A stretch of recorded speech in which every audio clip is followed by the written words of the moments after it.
My name is Paul Butler. I'm a law professor at Georgetown and the author of Chokehold, Policing Black Men, and Let's Get Free, a hip-hop theory of justice. I've known Diane Rehm for at least 25 years. I've been a guest in her program. What I appreciate about the podcast is she is still up to date, and she still keeps her listeners up to date with what's in the news right now.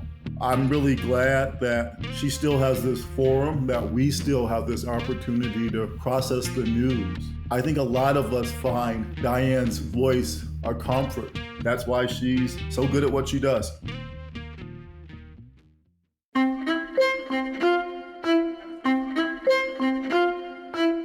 it's Diane. On my mind is political influence undermining the Supreme Court. Over the last few years, high-profile battles over Supreme Court nominations have shaken public confidence in the institution.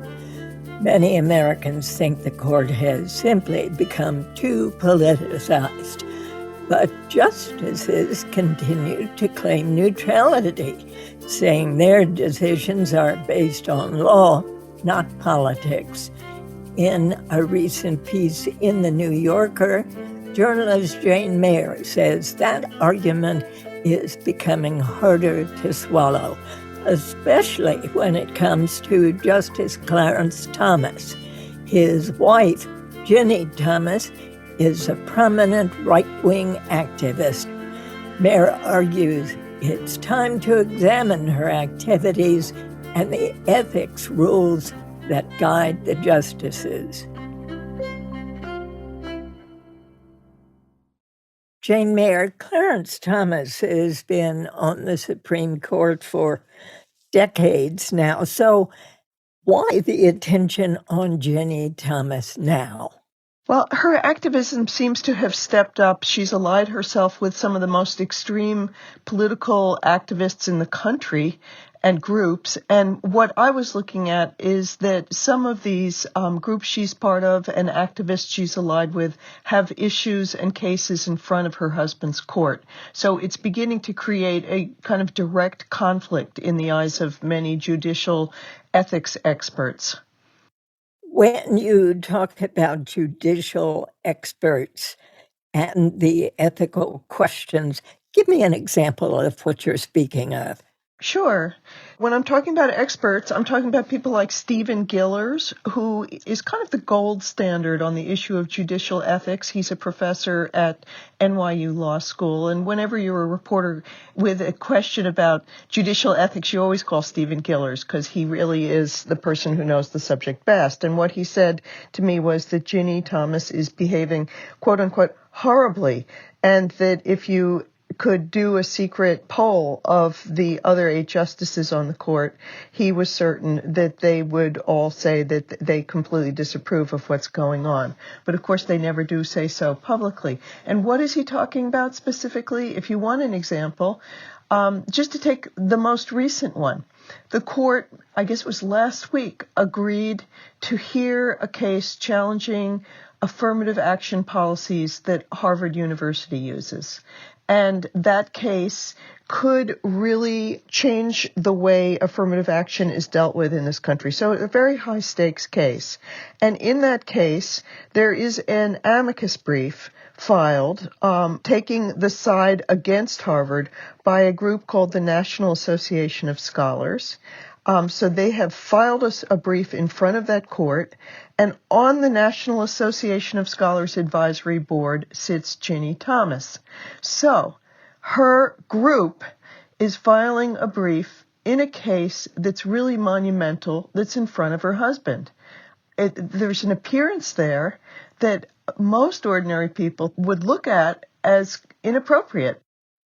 What about her actions on January 6th? Well, I mean, this was one of the things I wanted to look at in this piece because I, like many other people, was surprised when on January 6th, Ginni Thomas went online and posted some comments that were cheering on the protesters who were trying to overturn Biden's election, who'd come to Washington in these Stop the Steal rallies.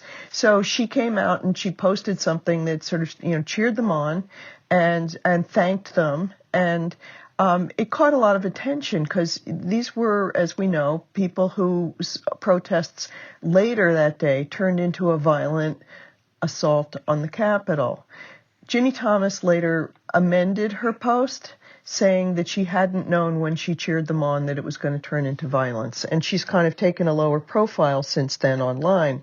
But I wondered, is that all there is to it with Ginni Thomas and the January 6th protests? And so I sort of started doing reporting. And what I found out was that in some ways it was the tip of the iceberg. She has so many connections to so many of the players involved in the kind of radical anti-democratic challenge to Biden's legitimate election. It's really pretty astonishing. If you want to have some examples of this, one of the planners of the event of the Stop the Steal rallies was somebody named Ali Alexander, who's been asked to give testimony to the congressional committee looking into this. He spoke at a rally on that, right in the midst of all that, demanding victory or death. Well, Ali Alexander has been involved. He's an activist on the right who's been involved with Ginni Thomas in a group that she calls crowdsourcers that goes back to, I think, 2013. So this is a long friendship or whatever, alliance there with Ali Alexander. Another of the planners of the January 6th protests, who spoke twice during those events, was a woman named Kimberly Fletcher, who runs a group called Moms for America. Well, she and Ginni Thomas go back at least a decade to when they were speaking together in an event where the founder of the Proud Boys was speaking. And Kimberly Fletcher appears, if you go and look at Ginni Thomas's website, she has a website for a little consulting firm she's got, and they're giving a testimonial to her is Kimberly Fletcher, one of the planners of the January 6 events. So, she's sort of tied in other ways too, because she has taken a very active role in opposing the congressional committee. And this also has caught people's eye. I think it's raised a lot of questions for people. There was a public open letter written to Kevin McCarthy, the minority leader in the House of Representatives, the Republican leader there. And it was an open letter from a group that was saying that Liz Cheney and Adam Kinzinger, the two Republicans who were helping the congressional committee investigate the January 6th uprisings, that those two should be basically banished and outcast from the Republican Party. Yes. Why? Because they are looking into those events. And Ginni Thomas signed this letter. And it's not just a matter of her expressing a point of view. That would make it, interesting. But what makes it troubling is that these issues having to do with January 6th are going inevitably to come up in front of the Supreme Court and already have. And so when she challenges the legitimacy of that committee publicly, you have to wonder when her husband rules, as he did, on Trump's efforts to stop that committee from getting his papers. Justice Thomas was the only justice who opposed an effort by the committee to review former President Trump's papers in connection with that investigation. And one more thing, Jane, wasn't she on the board of a group that sent busloads of people to Washington on January 6th? Well, she had formerly been on the advisory board of a group called Turning Point USA. She was not on that board by the time January 6th rolled around, but she has been in the past. And the leader of that group, a man named Charlie Kirk, boasted online that he or his groups had sent busloads of people to protest. So, yeah, and those are only some of the connections. It's astonishing, as I said, how linked in she is. And you have to wonder, can Clarence Thomas really adjudicate issues having to do with January 6th when it appears that his wife is so partial to one side in it? What about the argument that she's just an ordinary individual, a spouse, who has no sway over the court? Is there really evidence that, in fact, Clarence Thomas has ruled in ways that favor his wife's views over those of the Constitution? It's really impossible to know how much influence she has over him. It's all speculation. But in some ways, you don't need to prove that she does in order for this to be a very serious problem. Because the way that judicial ethics works is not that you actually have to prove a conflict in order to ask a judge to recuse. All there has to be is the appearance of a conflict.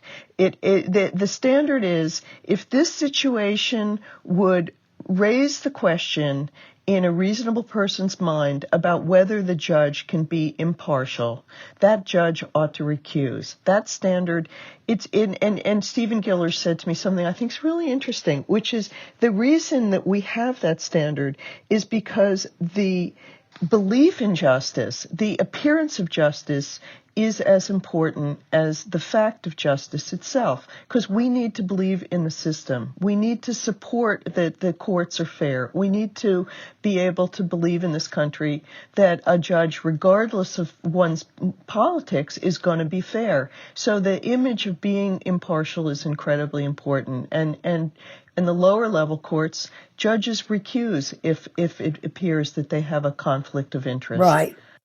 But what about the Supreme Court? Are there rules of recusal governing the Supreme Court? Well, so Chief Justice Roberts and some of the other justices on the court have over the years made clear that they try to follow the same rules that the lower courts have, but it's optional for them. It's different. The lower courts are bound by this code of judicial ethics, and it's something they have to abide by. The Supreme Court, because no one else is above them, can enforce the law really on them, or enforce these guidelines on them. They're self-enforcing. And so they basically are outside the code of ethics. And there's been a movement recently in Congress to try to change that. Now, tell me about what's happened in the past. The Supreme Court has just one remedy on the issue of misconduct, and that's impeachment. And you've had that happen just once, as you wrote in your article back in 1804, but resulted in an acquittal. What happened with Abe Fortas when he actually stepped down? Well, he was being threatened with impeachment, and that's when he stepped down. And it had to do with sort of various financial conflicts that he had, supposedly. So there's been a threat of impeachment that has forced a justice to step down. There's also the matter of William O. Douglas, whose wife actually became something of an issue also, I think. He was a very outspoken environmental activist who was on the board of an environmental group. And people said, how can you be on the board of a group that might litigate in front of the court? And so he agreed, and he stepped down off of that board. So justices in the past have taken action to avoid these conflicts. And I actually think one of the things that's really interesting, lest anybody think that we're just picking on Clarence Thomas, is that he handles this differently from the other justices, recent modern justices. So you've got the situation with John Roberts, the Chief Justice. When he joined the court, his wife, Jane Sullivan Roberts, who is a lawyer, gave up her law practice and stepped off of the board of a group she was involved with that was a political group. It was an anti-abortion group called Feminists for Life. Right. And why did they do that? To avoid any image of potential appearance of conflict.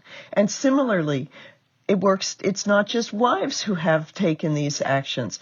Ruth Bader Ginsburg, when she went on the appeals court, even before she got to the Supreme Court, her husband, Marty Ginsburg, who was one of the country's most successful tax lawyers, he gave up his tax law practice and became an academic. Why?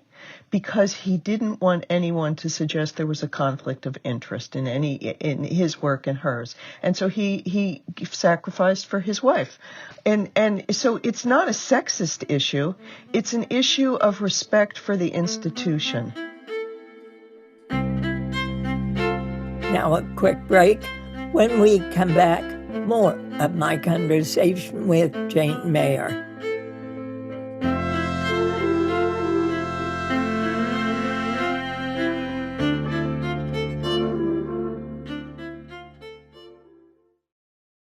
Hi, it's Diane.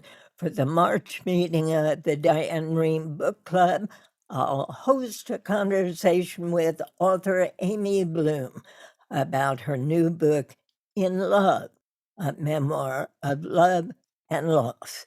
It's Friday, March 25th at 1 p.m. Eastern Time.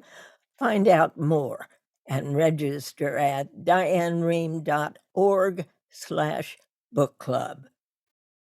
And we're back. Here's the rest of my conversation with Jane Mayer. She's the New Yorker's chief Washington correspondent and author of the book Dark Money. Jane, tell me a little about Ginni Thomas, her background, and how she met Clarence Thomas. So she is from Nebraska. Her father was an engineer and home builder, a kind of a developer in Omaha, Nebraska. And her parents were exceedingly far-right activists. One of the people I interviewed was the journalist Kurt Anderson, who actually grew up right across the street from Ginni Thomas.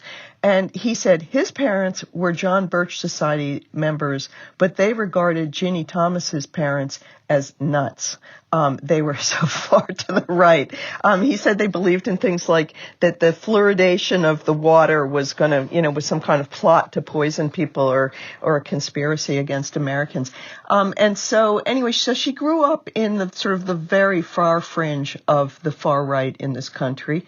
She got a job with her local congressman, came to Washington. She had some rough patch there. She flunked the bar exam. She'd gone to law school. She joined a weird cult called LifeSpring. There was kind of an assertiveness training cult where the members were sort of required to strip down out of most of their clothes and mock each other's body fat. She got caught up in it, and then she got sort of deprogrammed, and it was a trauma for her, I think. She eventually passed the bar exam and sort of pulled things together and became a lawyer for the Chamber of Commerce. And there her sort of most outspoken position was opposing equal pay for women. When she met Clarence Thomas, he was an outspoken rising star, a black star in the conservative movement. And I think, that people have told me that they sort of struck up a alliance in both and a friendship in a woman who was against the women's movement and a black political person who was against many causes that many black people at that point held dear. And so they were both sort of feeling kind of like, somewhat ostracized and angry, but also, holding to these very conservative views. And they were married relatively in a matter of months after they met. And how does that relationship seem to affect Clarence Thomas's thinking? Well, first of all, I should say that Clarence Thomas and Ginni Thomas declined to give me an interview. So these are great questions that I would love to be able to probe by interviewing them, but they don't give a lot of interviews to the mainstream press. So at any rate, the thing that friends have said about them is that there is nobody who Clarence Thomas listens to more or whose opinion he values more than that of his wife, Ginni. So I think they are very close. And part of the reason that they're very close also is they went through a tremendous trauma together, which was the famous confirmation hearings when he was appointed or nominated to the Supreme Court. and Anita Hill, who had worked for him at the Equal Employment Opportunity Commission, testified that he had sexually harassed her while he was running the EEOC. And her accusations were enormously credible. They've held up over time. And he and his wife have described the experience as like going through a fiery furnace. And it seems to have kind of welded them even closer together and also made them exceedingly bitter if you look at the things that they've said over the years. And one of the things I did for this story was to take a look at what Ginni Thomas says when you can find her giving speeches, which you can if you go to a website called Documented and look up some of the things that she says online. She is a very angry sounding person who talks about the left trying to take over the country and hurt people. And she describes them as transsexuals and fascists. And she talks about how people are trying to kill her side. She uses that word kill a lot. And she talks about how important it is to be able to get to have guns and concealed and carry, as if you're going to need guns for these fights, these political fights. It's a somewhat alarming sounding tone she strikes. Tell me about the network Groundswell. So Groundswell was a kind of an early outgrowth of the Tea Party movement, which Ginni Thomas was very involved in, and Ginni Thomas has described herself as the chairman of Groundswell. It's a sort of a lot of the things she does are quite secretive. It's a secretive group that is a kind of an online group of people that coordinate together in order to push a right-wing messages and right-wing policy. It coordinates with people who are aides on Capitol Hill, with people who are kind of far-right media personalities, and others. You know, it including, as I said earlier, Ali Alexander was a member who is also one of the organizers, allegedly, of the January 6th rebellions. Steve Bannon, is he a member? He has been, yes. Steve Bannon's been a member, and so was Sebastian Gorka. So these are two of the most far-right kind of extremists who were part of the Trump administration. They were kind of the right flank, and both of them actually kind of were pushed out even by Trump at some point. But they were members of this group. You talk in your piece in the New Yorker about outside influence and how it's being exerted on the court through amicus briefs. Explain that for us. Yeah, this was something that I hadn't known that much about, but it turns out to be kind of an area that's really a new form of influence peddling in Washington, which is, or put it this way, a growing area of influence peddling. Amicus briefs are court briefs, arguments filed at the Supreme Court. It means sort of friend of the court. It's groups on the outside who are siding with one side or the other in these huge fights that are in front of the Supreme Court. And the thing is, many of these briefs are filed by secret players, because you can't really follow the money behind them. It may be some group that says that they are the, Patriots for America. But who are the Patriots for America? You can't really tell unless you can trace the money back. And so it's a way that outside groups can put their thumb on the scale and make it look like there's just an outpouring of support for one side, when it's really actually a form of organized lobbying. Are you seeing more and more of these being filed? Yes, very much so. So I spoke with a professor who's actually written on this subject. He's this is his area of expertise, and he said there's been kind of a linear increase in them since World War II, and that at this point they're absolutely exploding in numbers at the court. And why is that? It's because, of course, the court is now handling some of the most hot button issues in American life. And so the action has moved in some ways from Congress, which is largely paralyzed, to the court, which is poised to really make huge change. And so these groups are weighing in like mad. But Ginni Thomas herself could not file an amicus brief. What about some organization she's part of, and how would that be made public as far as the court is concerned? Well, it's a little bit of a difficult area to know for sure. If she were to be, for instance, if she were to be the party on one side of a case, everybody knows a judge would have to recuse. You cannot judge your wife's case. But if she's filing an amicus brief, it's a little less clear because the rules are unclear for amicus briefs at the Supreme Court level. At the appellate court level, there's a new rule that was passed in 2018 that suggests judges should strike amicus briefs, knock them out of the court if they pose a conflict for them. That there is no such law right now for the Supreme Court. But what Ginni Thomas is one step removed from that. She's as I mentioned in the beginning, for instance, on the board of an organization that's filing an amicus brief. So it doesn't have her name on it, but her group is involved in it. And that's where it gets so dicey. And you can find different opinions on whether this is too much of a conflict and whether Clarence Thomas ought to recuse.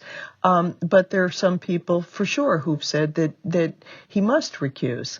Others say, they're not as sure. One expert on this, a lawyer who teaches at Georgetown, a law professor, David Luban, said he regards this as he put it, slicing the bologna a little too thin to say that there's no conflict. So how effective are these amicus briefs in swaying judges' decisions? Well, according to the professor who I interview in the piece, he says that he thinks they're very influential. I mean, certainly not every single one is, but when you get dozens and dozens and dozens of groups weighing in on one side, it makes the justices feel that they're taking a position that's got a lot of support.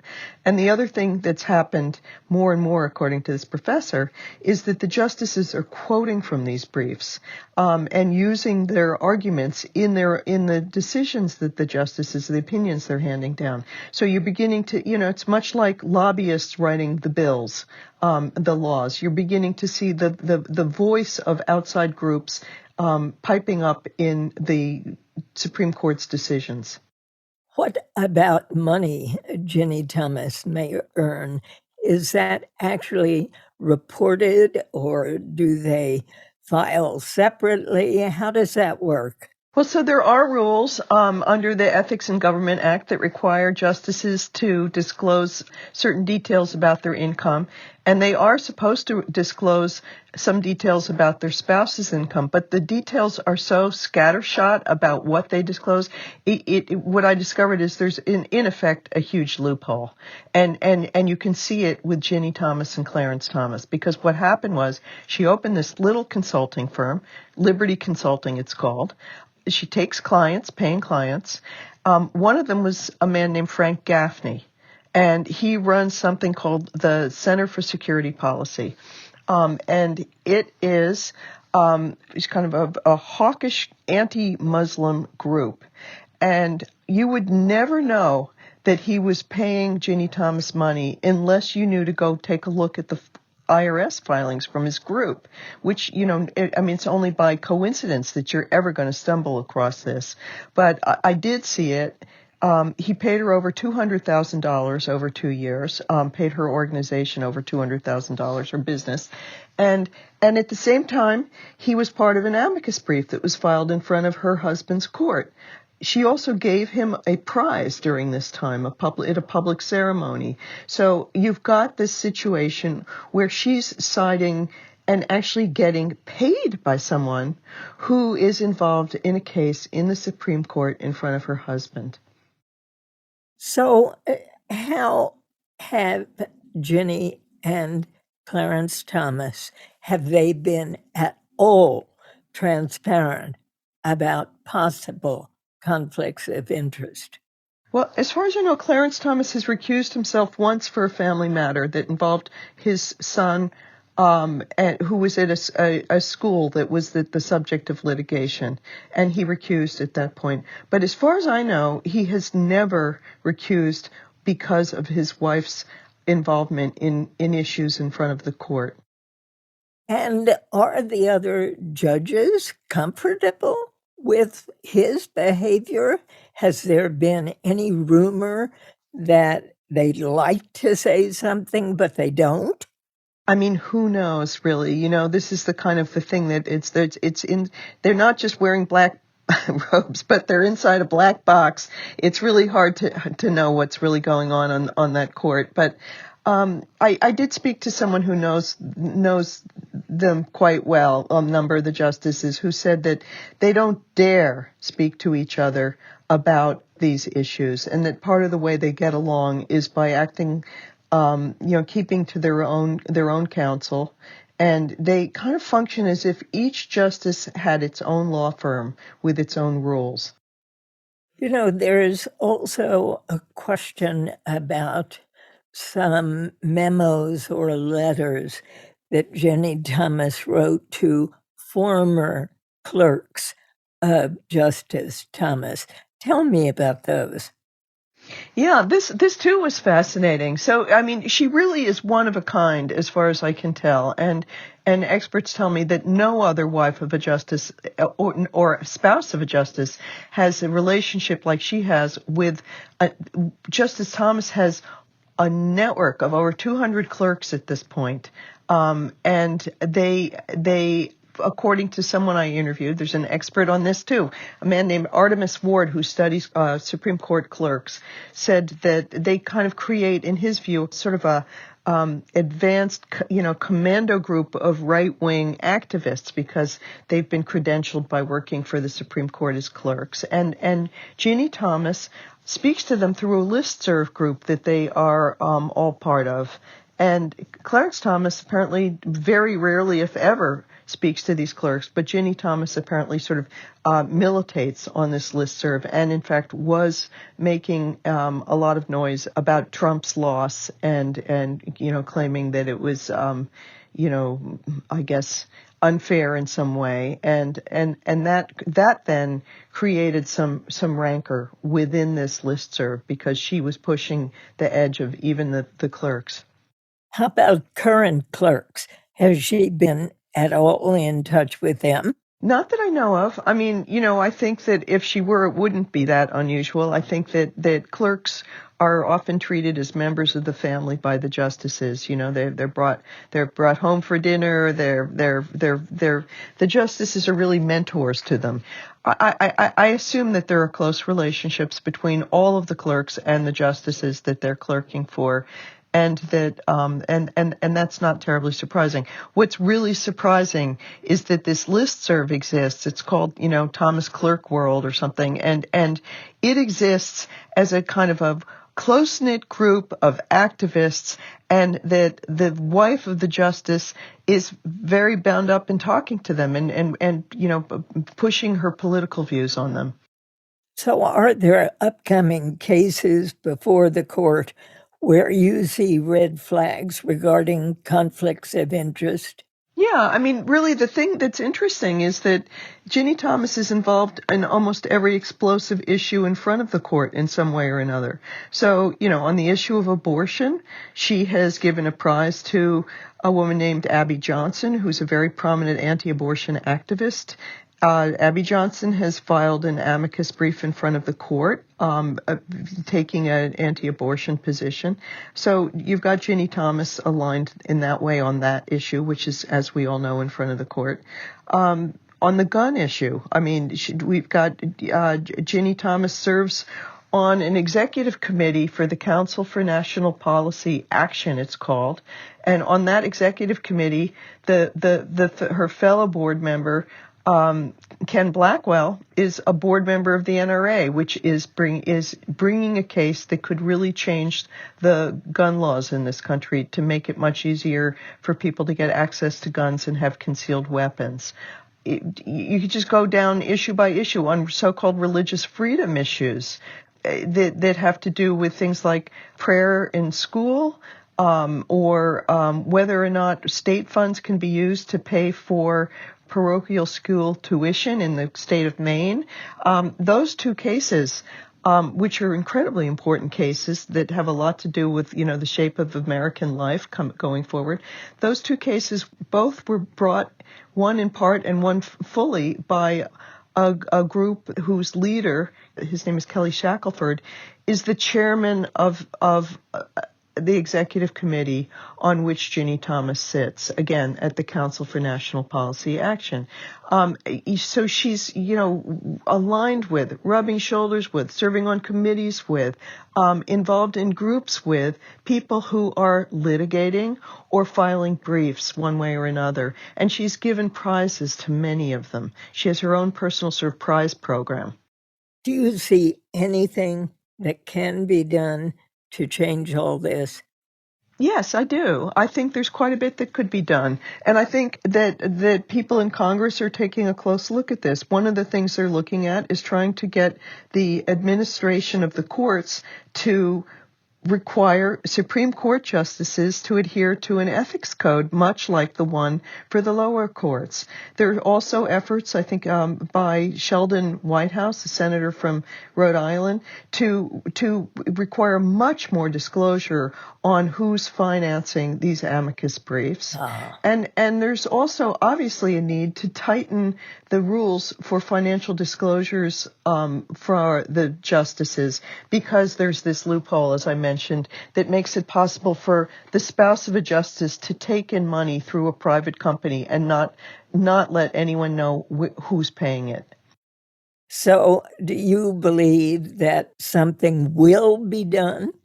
It's hard to know. There are so many issues right now. But yeah, I think these issues are important. Listen, if you take a look at polls right now, the Supreme Court has the lowest amount of respect it ever has in history. And why is that? When you look at it more carefully, because so many people in this country think that it's too political. And so when a Supreme Court justice's wife is involved up to her eyebrows in the most extreme parts of the political fringe in this country, of course it's an issue that people are going to care about. And I think I wouldn't be surprised if somebody tries to reform some of this. Jane Mayer, thank you. Thanks so much for having me, Diane. It's great to talk to you. That was Jane Mayer. She's the New Yorker's chief Washington correspondent and author of the book Dark Money. And that's all for today. We welcome your feedback and suggestions. You can find us on Facebook and Twitter, or send us an email, drpodcast@wamu.org. Our theme music is composed by Jim Brunberg and Ben Landsberg of Wonderly. The show is produced by Allison Brody. Our engineer today is Adrian Danhauser. Thanks for listening, all. I hope you stay well and stay safe. I'm Diane Rehm.